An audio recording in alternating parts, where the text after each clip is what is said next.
Welcome to the Exam Room Live, brought to you by the Physicians Committee. Hello, I am the weight loss champion, Chuck Carroll. We appreciate you raising your health IQ with us coast to coast here in the U.S. and in more than 150 countries around the world, and making the Exam Room one of the most consumed nutrition podcasts anywhere on the planet today. So let's start with the fact. And the fact is this: in the United States, 1 out of every 10 people have diabetes, and of them, 1 out of 5 don't even have a clue that they do. I mean, we are talking about potentially dangerous blood sugar levels, completely out of control. This, my friends, is a health disaster waiting to happen. It's an epidemic already, and it's one that's only getting worse. But my guest today says it doesn't have to be that way.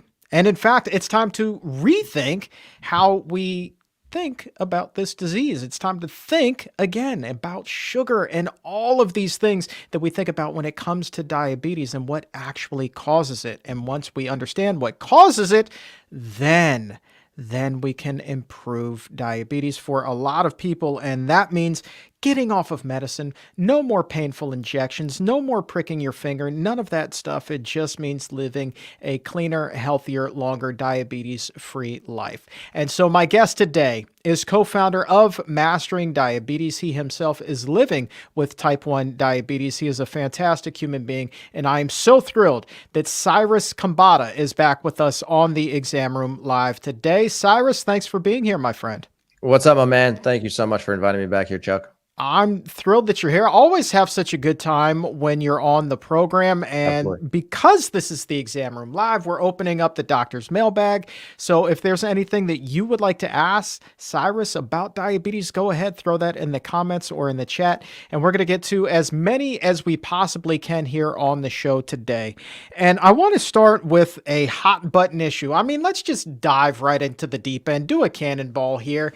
And recently, I've been noticing on your Instagram feed and in a lot of blogs, and anytime we talk about oil on the show, people's ears just perk up, and you are either as, you know, your team oil or your team anti-oil, and it's like politics up on Capitol Hill, man. There's a lot of fighting that goes into this. So when it comes to oil and diabetes, I mean, what is the best practice here? Yay or nay, my friend? It's a great question, actually. I'm really glad that you brought this up because oil is very contentious, just like you talked about. You know, if we think about eggs as an example, eggs were good in the 80s and then they were bad in the 90s. And then they were good in the early 2000s and then they were bad. And then they're good again. And at a certain point, you're like, great, I don't even really know what to think. Should I have 1 egg a day, multiple eggs a day? Are they good for me? Are they not good for me? Am my doctor recommending?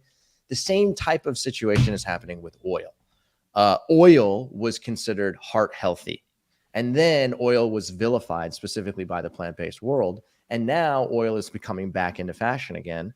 And part of the reason for that is because there's this constant recycling of information, this constant analysis to try and figure out, like, do we really know what the answer to this question is?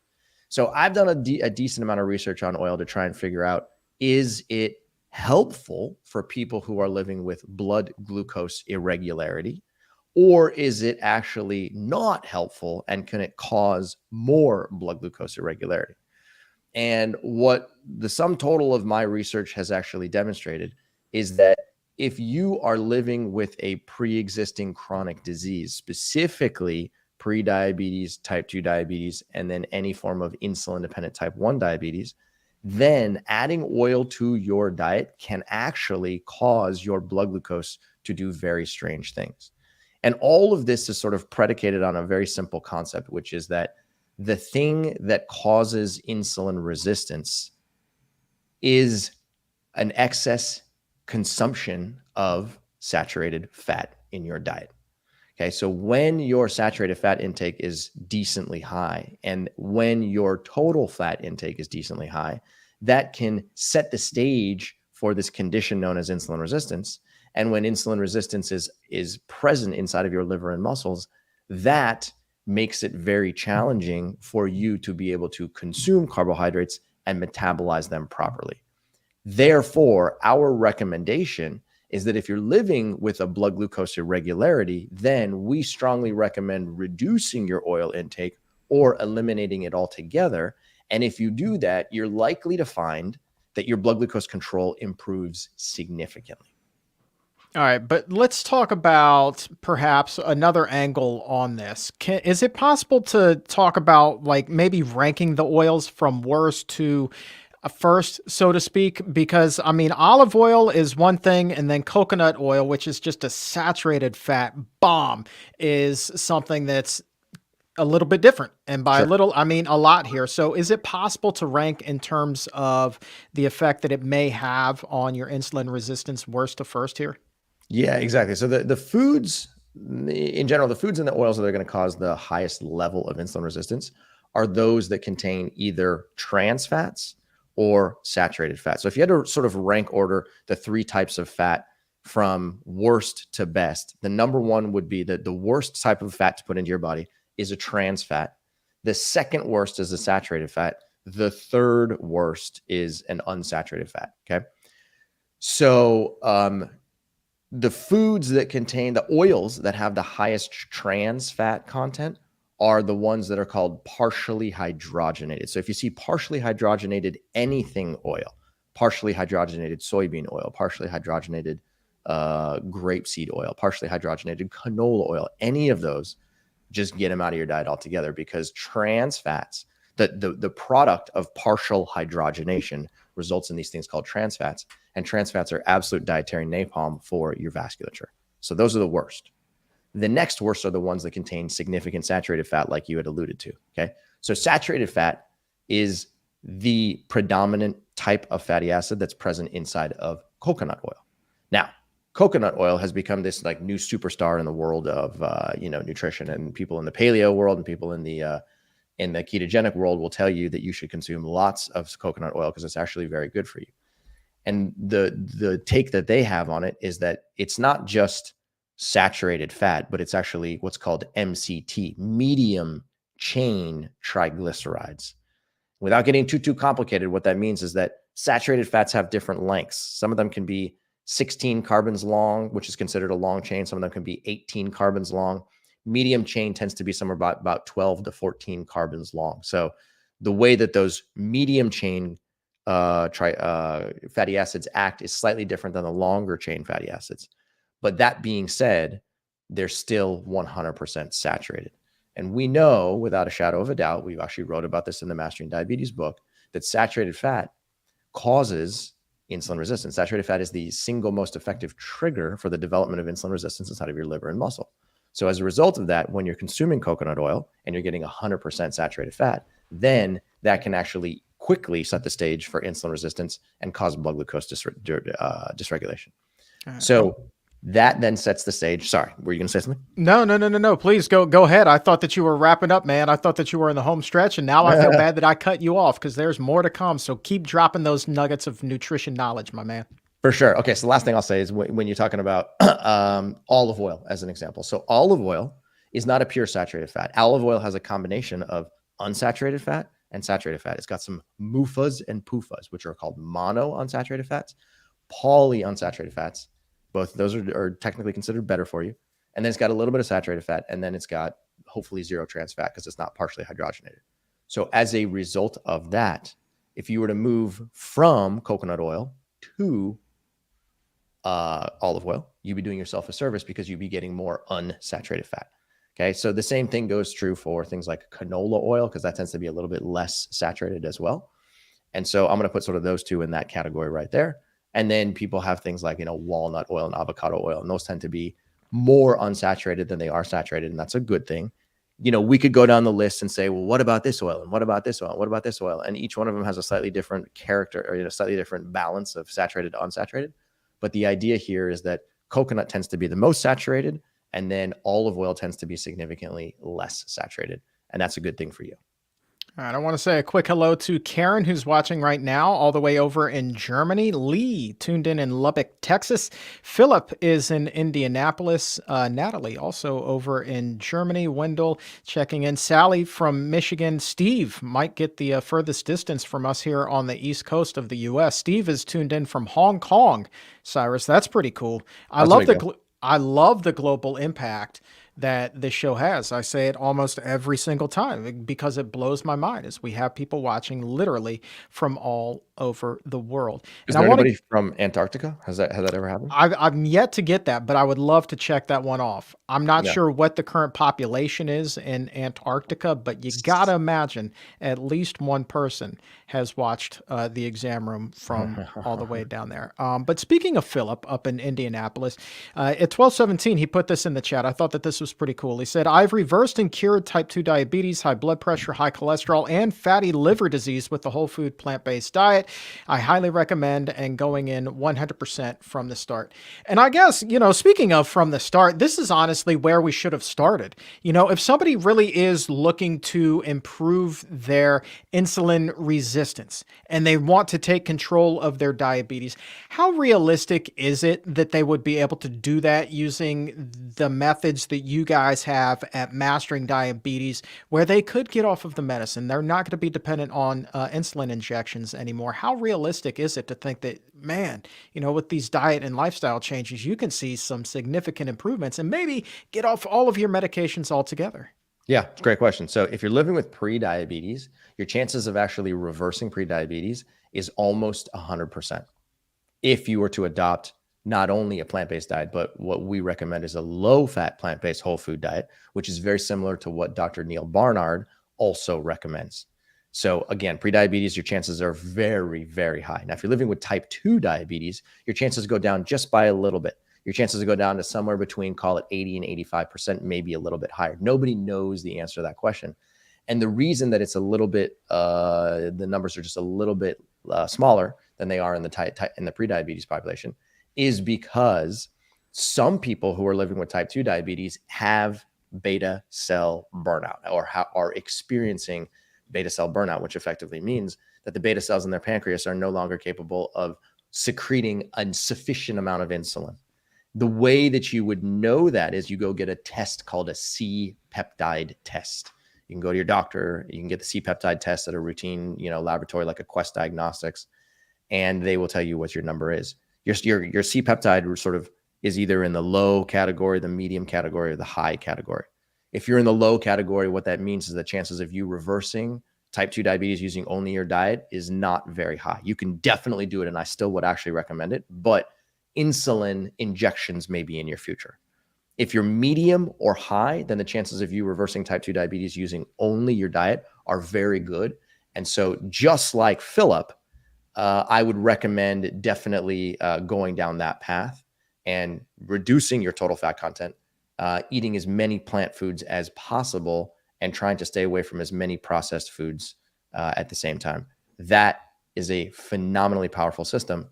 And not only can it lower your blood glucose, it can also lower your cholesterol, lower your blood pressure. It can improve your gut health, as Dr. Will Bulsiewicz, a good friend of ours, will also tell you. And it can transform so many different things about your overall metabolic health. Absolutely. And even if you're not able to fully reverse diabetes, I mean, is it pretty much a foregone conclusion that almost universally across the board, if you apply these methods, you start eating that plant-based diet, you can definitely still see some improvement, even if you don't quite get to the point where you're able to come off of everything? Yeah, exactly right. You will, without a shadow of a doubt, see a significant collection of symptoms improving, or a significant collection of improvements in your overall health. You know it better than anybody, Chuck. When you eat a whole food plant-based diet, weight loss becomes much simpler, and attaining your ideal body weight becomes possible for the first time in many years. And staying at your ideal body weight becomes possible for the first time in many years. So that's something that the majority of the population living with diabetes is also looking for. And it can be a very, very simple way to get there. Yeah, and that's the key. It is losing weight. Like I always say, like, losing weight is almost the easy part. It's keeping it off that's hard. And that's why so many of us go up and down the scale and up and down the scale. I'm curious, have there been any studies done on what the effect of like always going up and down that weight escalator, the effect that that has on your insulin resistance over time? Does that impact your risk of having diabetes if you're always gaining and losing and gaining and losing? I don't know the answer to that question. I would say logically, sure. If you were to sort of be on this roller coaster and lose weight and gain it back and lose weight and gain it back, then over the course of time, you're going to probably sustain a significant amount of damage, particularly to your vasculature and probably to your liver. Is it 100% irreversible? Probably not. But every time you sort of lose weight and gain it back, you're sort of like stacking, making it a little bit more challenging. That being said, have I read a paper that specifically describes, people who go through the weight loss, the yo-yo weight loss over the course of time and then try and quantify how much insulin resistance? No, I haven't read that paper. I'm not sure if it actually exists, but maybe it does. But logically, sure, it sounds like a reasonable conclusion. All right, let's go back to the oil question here. A lot of people are still chatting about this one right now. Kind of set up a little hot topic discussion there, as you might expect. I know that you've got your cookbook there. So what are some options for somebody who wants to roast vegetables? We had an exam room wondering about this. They want to roast vegetables. They want to eat clean. They don't want to use oil when they're roasting them. I'm a blanch and then roast guy. That way you can still lock in some of that moisture. It's not going to be a completely dry roast. So how would you recommend doing that sans oil so you can really keep that fat ultra low? Okay, so here's what I would recommend. There's this concept known as AGEs. That AGEs are particular types of compounds that are created in food when it is heated. AGE stands for advanced glycation end products. And advanced glycation end products are not your friends. These are the types of compounds that when you consume them, and then when they actually get stored in tissues, can become very problematic over the course of time. They're oxidized or partially oxidized compounds that can cause blood glucose, your blood glucose, to do very strange things. Okay. So the goal is in whatever food you're preparing, you want to limit your AGE content or your AGE production. So the two things that stimulate the production of AGEs are, number one, high temperature, and number two, low moisture environments. So if you're cooking something at high temperature and low moisture environment, then you can reasonably predict that the AGE content is going to increase significantly. But if you do the exact opposite and say, okay, if I want to limit AGE production, then I'm going to cook with moisture, number one, and I'm going to cook at a lower temperature. So that leads you to understanding that a simple thing that you can do to cook foods is on the stovetop, as an example. You can either steam vegetables, okay, or you can boil vegetables. Again, both of those are moisture-rich environments, and both of those don't require very high temperatures.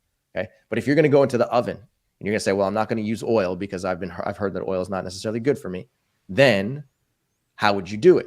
Well, what you could do is you could take a baking dish and you could put a thin layer of water at the very bottom of that baking dish, and then you could put your vegetables inside of that, so that when the environment increases in temperature, the water at the bottom of that baking dish actually puts moisture up into the environment. So it actually causes a humid environment, and then the entire environment has water content in it, and that enables your vegetables to roast in a moisture-rich environment. Number two, rather than baking something at 450 degrees, you could bake it at 350 degrees. And as a result of that, you're going to keep the temperature down just a little bit more.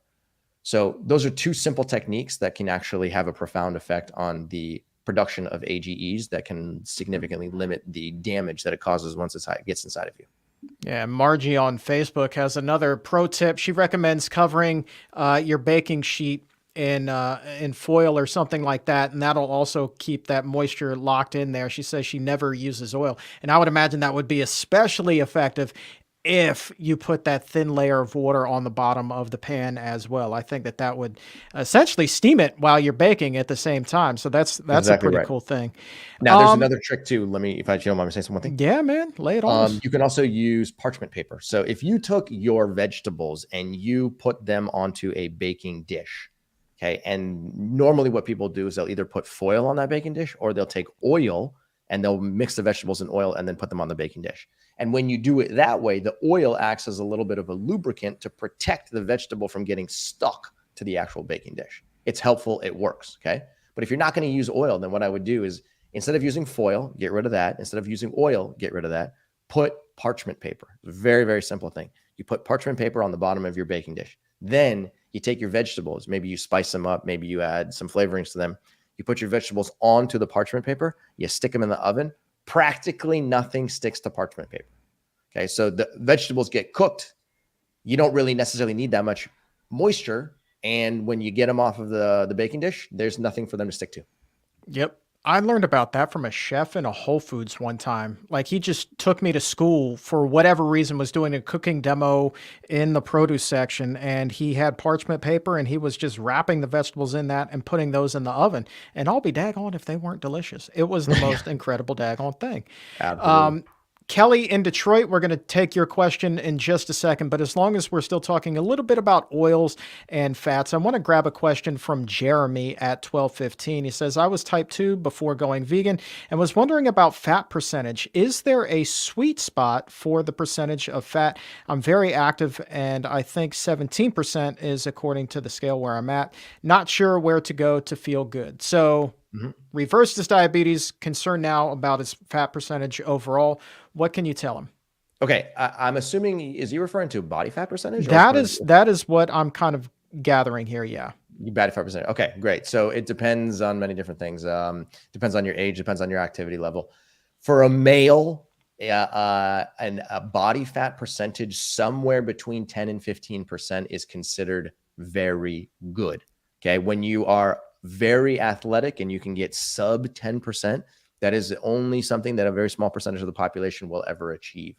17%, to be perfectly honest, is fantastic. But if you could lower that and get it maybe just like a little bit sub 15, then you'd be doing yourself a significant, improvement. And the truth is that the body fat percentage calculation doesn't actually discriminate between body fat that is what's called subcutaneous, which is directly underneath your skin, inside of your arms and in your chest and your shoulders. It's that layer of fat that's just right there on the surface, versus what's called your visceral fat. And your visceral fat is what's inside of your abdomen. And it's because it protects your viscera, which are your digestive tissues.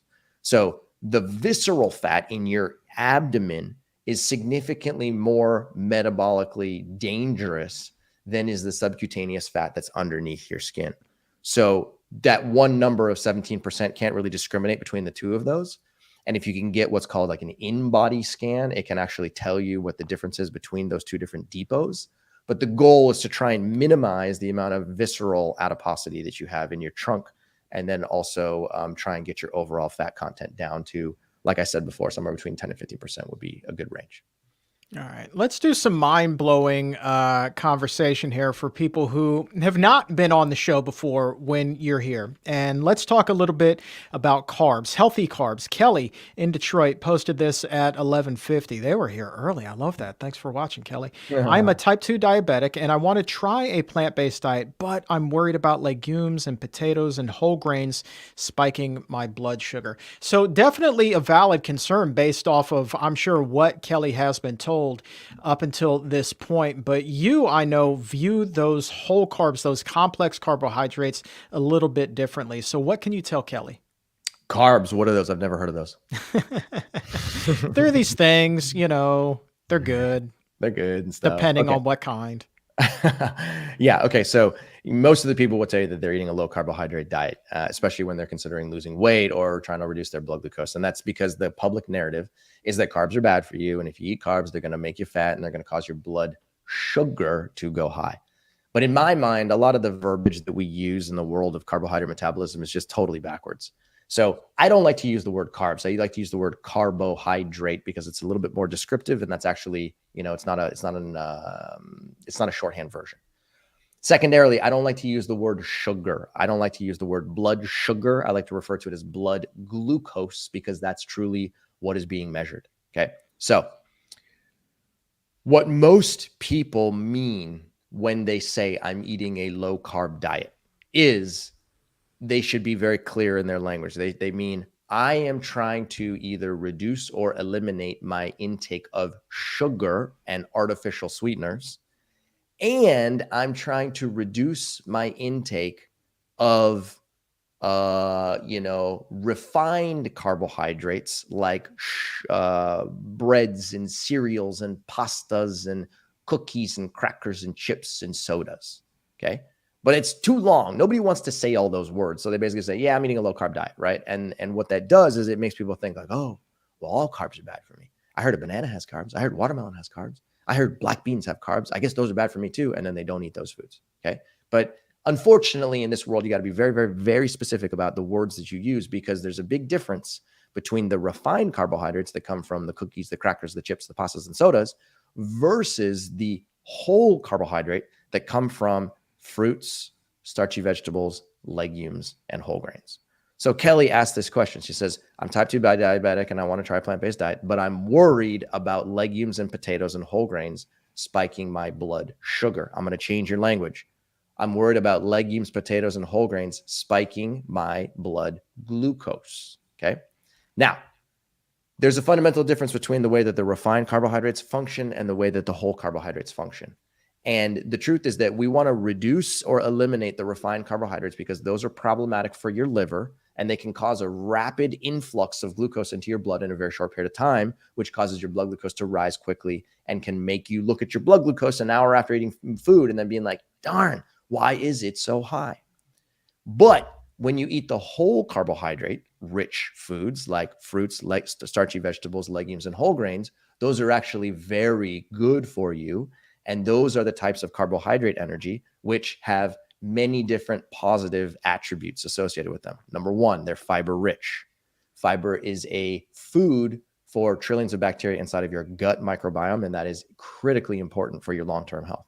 Number two, they are micronutrient rich. They have vitamins, minerals, fiber, water, antioxidants, and phytochemicals. And those are critically important for your vascular health, for your brain health, for your thyroid, for your liver, for your kidneys, for your sexual organs, and for your muscles. So those are the types of foods that you want to be eating. Again, fruits, starchy vegetables, legumes, and whole grains. The question becomes this. If I were to start eating those foods today and it spikes my blood glucose and my glucose goes up after a meal, is that bad for me? And my answer is yes. We want to do it in a systematic fashion. I'm suggesting that you eat more whole carbohydrate rich food, but you're suggesting that when you do that, your glucose goes up. So there's a solution. The reason that your blood glucose is likely going up when you eat those foods is because you're currently living in an insulin resistant state, meaning that the fat content in your diet is already high to begin with. So in a fat-rich environment, when fat makes up a significant portion of your total calories, then it becomes very hard to consume anything with carbohydrate energy. So the first thing that I would recommend everyone do if they're really concerned about their blood glucose is to take that fat-rich environment and reduce it, so that rather than eating 30% of your total calories from fat, you eat between 10 and 15% of your total calories from fat. When you do that and you hold that constant for at least 1 week, that is step one. Then you migrate into step two, which is to start to increase the total amount of carbohydrate energy inside of your diet. So if you can do it in this two-step manner by first reducing your total fat intake and then secondarily increasing your whole carbohydrate content, what you are likely to find is what thousands of people who've gone through our coaching program have found, which is that their blood glucose stays very stable.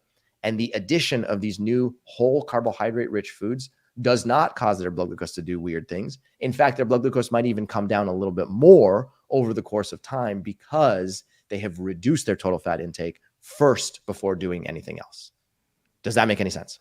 It does. And I'm wondering if there's like a 2 or maybe a 3 week kind of a washout period where, you start to eat these whole carbohydrates that we're talking about, and you still might see your blood glucose do some funky things, even if you, as you were saying, take your fat content down. Does it take a little bit of time for things to kind of self-regulate? And, how long before somebody has to, push the panic button, say, this isn't working for me? Yeah, it's a good question. So if you were to do it this way, just like we're recommending, and you were to reduce your total fat content to what I like to say is either between 10 and 15% of your total calories, which is a kind of vague number, or what my recommendation is, what makes it pretty clear, is to keep your fat content somewhere between 20 and 30 grams per day, which is about the same amount.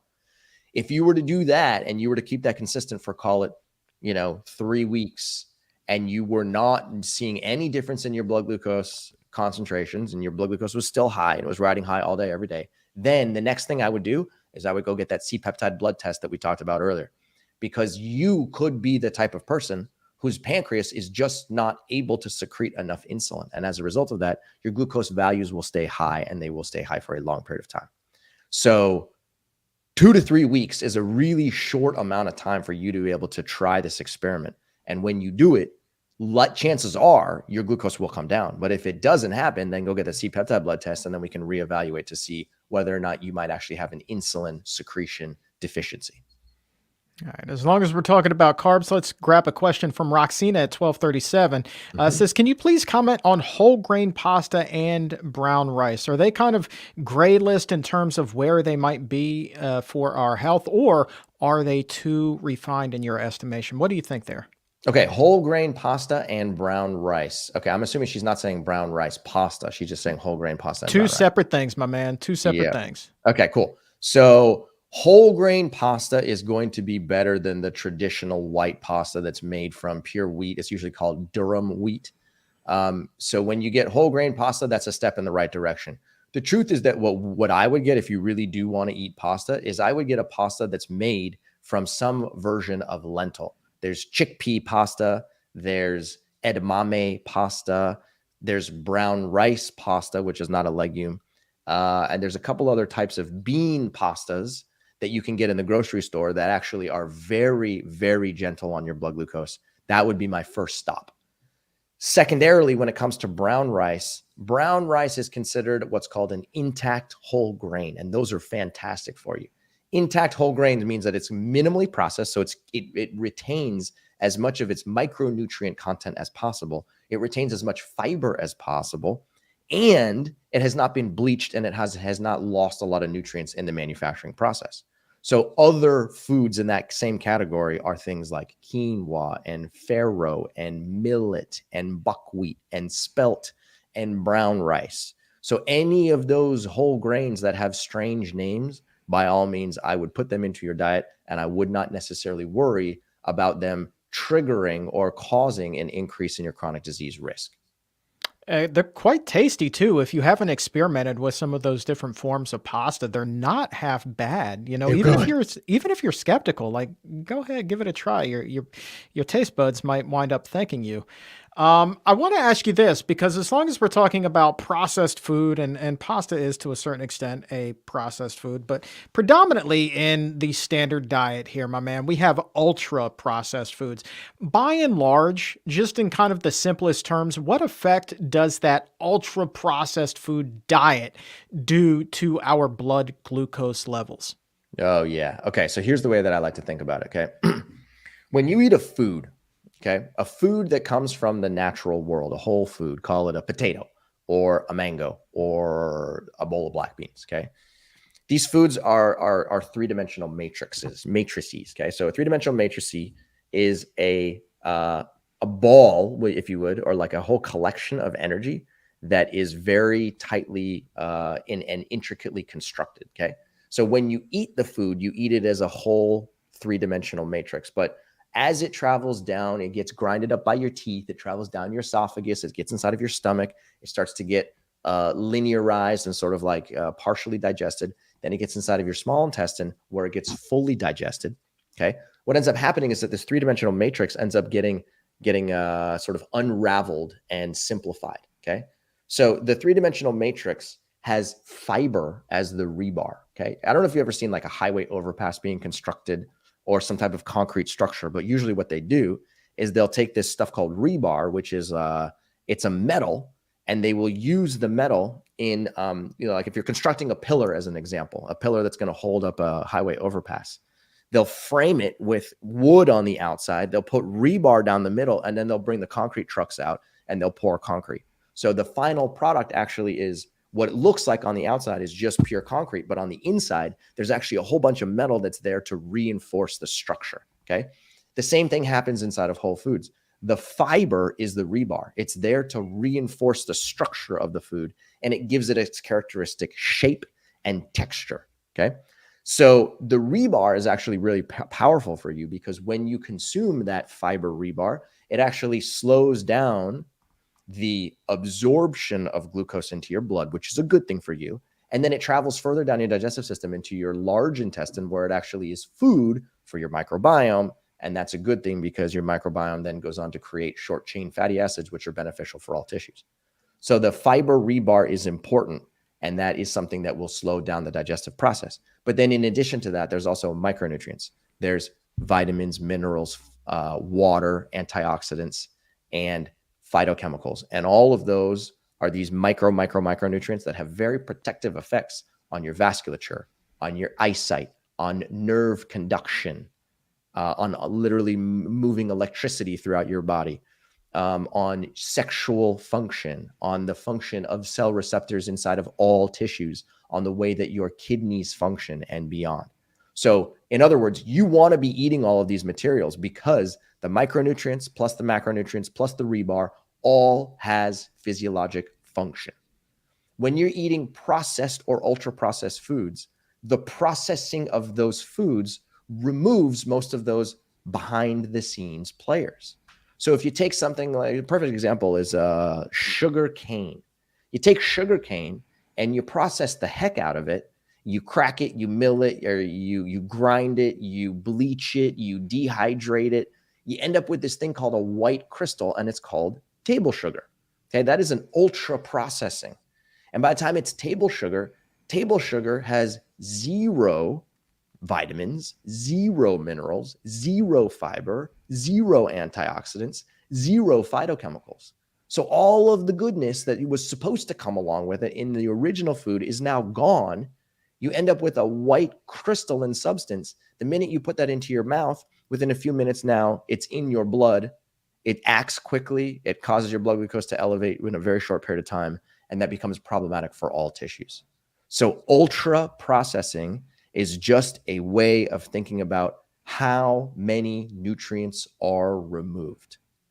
You want to retain as many nutrients as possible from the original food. And when you do it that way, you can maximize both your short and long-term health.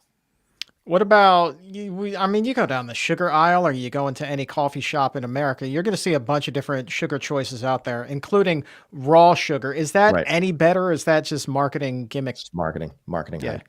hype, all this stuff. Then, they say, oh, aspartame's good for you. Splenda, Sweet and Low, all of these things. They're just different things. They're just different ways of putting a stamp on a highly refined and ultra processed thing. Aspartame, as an example, is not the same thing as table sugar. It's slightly different. It's a dipeptide, yada, yada, yada. But the fact of the matter is none of that stuff's found in nature. And all of that stuff is likely to be problematic and increase your risk for chronic disease. Let's grab a couple more and then we'll talk about the Blood Sugar Revolution Summit that you've got coming up, man. That's super exciting. Just in terms of ultra processed foods, stick here for just a second here. I mean, we were talking about maybe ranking oils earlier in the show, but like, what are the worst of the worst? I mean, is it the drive-through monstrosities that are the worst of the worst? Is it the frozen TV dinners? Is it like the ultra deep dish pizza? Sorry, Chicago. Like, what is truly the worst of the worst here when it comes to, your blood glucose levels and increasing your risk of diabetes or worsening it if you already have it? My answer is yes. All of those foods are nutritional napalm for you, right? I don't know off the top of my head how to rank order like a frozen pot pie that you get in the grocery store versus a Big Mac, right? Or whether you're going to take a churro from the carnival versus a funnel cake from, an amusement park, right? All of those foods have been so over processed and so ultra processed that they're going to trigger inflammatory processes inside of all tissues, inside of your stomach, inside of your small intestine, your large intestine, your kidney, your liver. Everything that you can think of that could go wrong is likely to go wrong because they have added ingredients. A lot of them are artificial sweeteners, and the list goes on. So that'd actually be pretty fun to do another show where we sort of like rank order all of the worst foods. But if you can, what it is. When you go to the grocery store, when you're looking around and there is even like a tiny little voice in the back of your mind that says, you know what, you probably shouldn't eat this. Listen to that voice, because that is your ultra processed detective, and that guy's right. Yeah, man. A show like that where we do rank the worst of the worst, that would be just like a sweet slice of evil right there. I mean, that would just be epic. I mean, that I would be know a it'd be lot of fun fun. actually. I mean, I would have a blast with that, to be honest with you. So yeah, let's do that. We were talking about with the process of processing foods, is stripping all of those nutrients out of there. To a certain degree, you get that when you do juicing. You're certainly eliminating the fiber there. So Yep. if somebody wanted to do a, say, a juice fast or something like that, what effect would that juice, even if it's just freshly squeezed orange juice, Mhm. have on a person's blood glucose compared to eating the orange itself? Great question. So when you take a whole food like an orange and you juice it and you get rid of predominantly fiber, you are losing a little bit of vitamin, mineral, antioxidant, and phytochemical content, because a lot of that gets sort of like pulled out with the fiber, but you're retaining a good portion of it. Does that mean it's bad for you? And the answer is, well, it's not ideal, because, losing the fiber causes the glucose and the fructose from that orange juice to get absorbed relatively quickly. So it's not ideal. Um, what I would say is that if you are going to juice and drink juices during the day, my suggestion would be to do it predominantly from vegetables. People refer to them as green juices. Okay, you take your kales and your broccolis and your cucumbers and red peppers and non-starchy vegetables. You put them through a blender, and you end up with actually a very tasty, beverage. Usually has a green color. You drink it, and because it's predominantly made from vegetables, what that means is that the total glucose and fructose quantity is very small. So you can drink those types of juices as all day long, every day, and they're likely not going to cause your blood glucose to do funny things, simply because they just don't have that much to begin with. The minute you add something like a carrot or an orange or an apple or a mango or papaya, right? You are now increasing the total amount of glucose and fructose inside of that juice, which again would be totally fine if you were eating the entire food. But because it's in the juiced version and it's being stripped of fiber, it tends to be just a little bit more problematic. Is Cyrus saying you can never juice anything? My answer is no. If you want to have small amounts of fruit inside of your juice, you can do that, but just be real careful. The second thing I would do is I would drink it very slowly. Like literally one juice could be drank over the course of like 30 to 60 minutes. And finally, the last thing I'll say is, if you're going to do that, then please be sure to be eating other foods at the same time that do have fiber in them. I really want you to think about fiber as being a brake. Fiber is a brake, and it slows everything down, and that is a good thing for you. So if the fiber's not in the juice, then make sure the fiber's in the food that you're eating, and the presence of that fiber can slow down the absorption of the juice. All right. Really quickly here, let's end with this question, and that is going back to again almost what we talked about at the top. I mean, let's talk about somebody who has really struggled with their blood glucose for a number of years. I mean, maybe 2 decades or longer, Cyrus, and they just are at their wits' end with the insulin injections. Maybe they're on metformin, a host of other medications as well. They don't have a good quality of life. They're ready to start making some changes so that they can get the life back that they want. So, walk us through the process of what are the first things that they should do to start making some changes in their life that hopefully can get them on this path where they, at the very least, can begin to reduce the amount of medications and injections that they have to take every single day. It's a great question, by the way. If you hear my cat, she's going nuts. I was right here. Hopefully, she won't be too distracting. So it's a great question, because the avatar that you just pulled up is a real person. Okay, maybe some of you are who are in the audience right now, or people who are going to listen to this after the fact, identify with exactly what Chuck just described. Right, you might be taking one or multiple blood glucose lowering medications. You might be using a blood pressure lowering medication. You might be on a statin medication. You might be using an injectable medication like Ozempic or Wegovy to try and lose weight. There can be a whole host of things. Now, we like to refer to that sometimes as called the medication train to nowhere, which is that one medication may do something small, but then it triggers the need for another one and another one and another one. Before you know it, now you're taking so many medications, you don't even know what problems you're trying to solve, because now you're trying to solve the side effects of the medications that you're taking rather than the original problem. It can become a real nightmare. But if you're in that situation and you want to get to a point where you say, listen, I trust the concept that eating a plant-rich diet is going to, significantly improve my health, what I would recommend is making changes slowly. And the reason I recommend that is because if you're taking multiple different types of medications simultaneously, and if you make very fast dietary changes, then your need for medication can fall very quickly. And if your need for medication for blood pressure lowering medication falls quickly, but you don't make the change, you can become lightheaded. It can be very dangerous for you, and you might end up, falling down on the ground. And I don't want that. And I know you don't want that. Okay. So making these changes slowly, I think, is something that's very important if you are highly medicated. Number two, working with your doctor or finding a plant-based doctor is going to be very powerful too, because they can help de-prescribe medications for you. And then finally, making changes slowly, I think, is very important for your long-term longevity eating a plant-based diet. No matter what the habit change is, whether you're trying to start a meditation regimen, you're trying to change your diet, you're trying to start an exercise regimen, you're trying to reduce the amount of alcohol you drink, making changes quickly doesn't always work.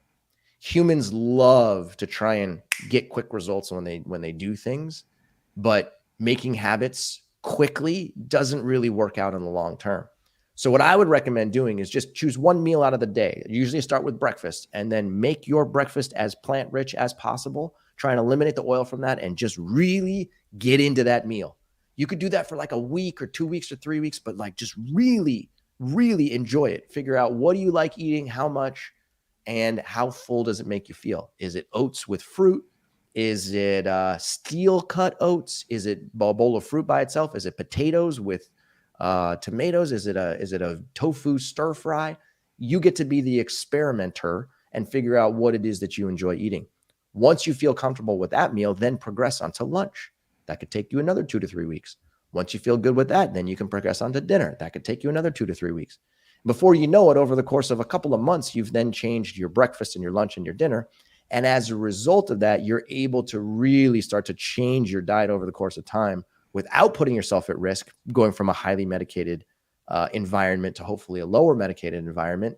And it enables you to start to retrain your brain so that you can make these changes and stick with them in the long term to avoid that yo-yo dieting that we were talking about prior.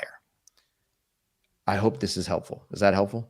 It is, man. It's helpful and it's hopeful and it's inspiring, brother, man. And I know that the Blood Sugar Revolution Summit that you have coming up November 1st through the 8th is going to be all of what it is that we talked about today and then some. Back in the day, I would have said end a bag of chips, but number one, that would date me. Number two, we don't want to put chips on the menu any longer. So talk to us about the Blood Sugar Revolution Summit, man. What's cooking up there for that week? Absolutely. So the Blood Sugar Revolution Summit is basically an annual summit. It's a virtual online summit that we put together to interview the best of the best of the best. And just like you said, this summit goes live from November 1st to November 8th, and you can start registering for the summit today, which is October 18th. Now, every day there's going to basically be 3 speakers who get the stage to be able to talk about their expertise. And the speakers that we invite to the summit are very, very eloquent speakers who have done a whole collection of research. They're either researchers, they're doctors, or they're authors. And we have physicians who you might be familiar with, including the man, the myth, the legend himself, Dr. Neil Barnard, including the man, the myth, the legend himself, Chuck Carroll himself, including Dr. Joel Kahn, including multiple doctors who are plant-based physicians who can teach you about how to de-prescribe medication, like Kim Scheuer, Nikki Davis, and Christina Miller. If you've never heard them talk, they're fantastic. A good friend of mine, Adam Sudd, and his wife, Laura Gouge, are talking in this about food addiction as well. Dr. Joel Furman will be present. And then in addition to that, we have other experts on inflammation, including Nathan Crane. We have Aisha and Dean Sherzai, the Alzheimer's and dementia experts. We got our good friend, Dr. Matt Nagra, who is a wealth of knowledge. We have our good friend, Chef AJ as well. We have our good friend, Dr. Will Bolsowitz, Dr. Alan Desmond, and Christopher Gardner from Stanford University, who will all be talking about gut health. And then we have people like Rip Esselstyn and Ocean Robbins, who are also powerful, powerful speakers on why and how to change your diet using a plant-strong approach. So if you're interested in learning about how you can incorporate this methodology into your life, I highly recommend signing up for the summit. Again, it's an 8-day summit, 3 talks per day, and it's 100% free. We're here to help. We're here to teach you how you can lower your blood sugar, or your blood glucose. But the most important thing that you can take away from this is that your blood glucose is just an avenue to your overall chronic disease risk. Okay? Your blood glucose is not the end all and be all of your health. It's just one little marker that we can measure frequently, but it gives you a lot of insight into what else is happening behind the surface. And so if you're trying to control your body weight, if you're trying to reduce your need for a statin medication and you want your LDL cholesterol to be lower, maybe you want your C-reactive protein, your marker of inflammation, to also be lower. Maybe you want to reduce your blood pressure. Okay. Maybe you want to become more active. Maybe you want higher energy levels. All of these things can be accomplished by simply reducing your blood glucose and being very controlled about how it's controlled over the course of time. And when you do that, amazing things can unfold.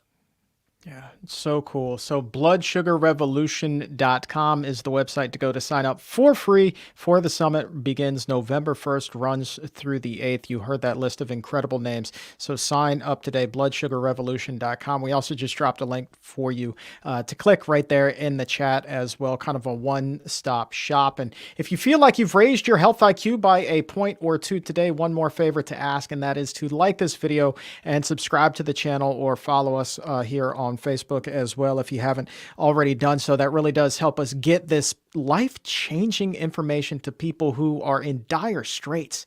And talking about diabetes today, people who think that there's nothing that they can do to ever improve their insulin resistance, bring their blood sugar, their blood glucose under control. What we're going to do today, just by liking, subscribing, and if you're listening to the podcast, leaving a 5-star rating, that does go to really get this information to people who need it, who are in those dire straits. Let's help give them their health back. So take just 1 second, give the like, and give the subscription, and we would be oh so grateful. And Cyrus Khambatta, my man, I am oh so grateful that you got to spend some time with us here today, man. You are a wealth of knowledge as always. Thank you, my man, Chuck. It's always great to be here with you. I appreciate you having me on here, and I do whatever I can to help. You are a shining star of, what can happen over the course of time when you really take lifestyle change seriously. I'm in awe of what you have accomplished over the course of the last 10 to 15 years, and I'm your biggest fan. So thank you so much. Right back at you, my man. You are a hero and an inspiration to thousands and thousands and thousands as well. You the man, Cyrus Khambatta, Blood Sugar Revolution Summit. Go ahead and sign up.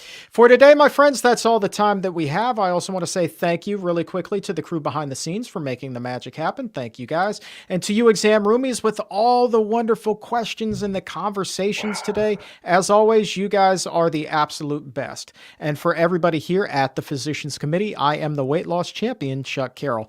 We will talk to you again very, very soon, but until then, keep it plant-based.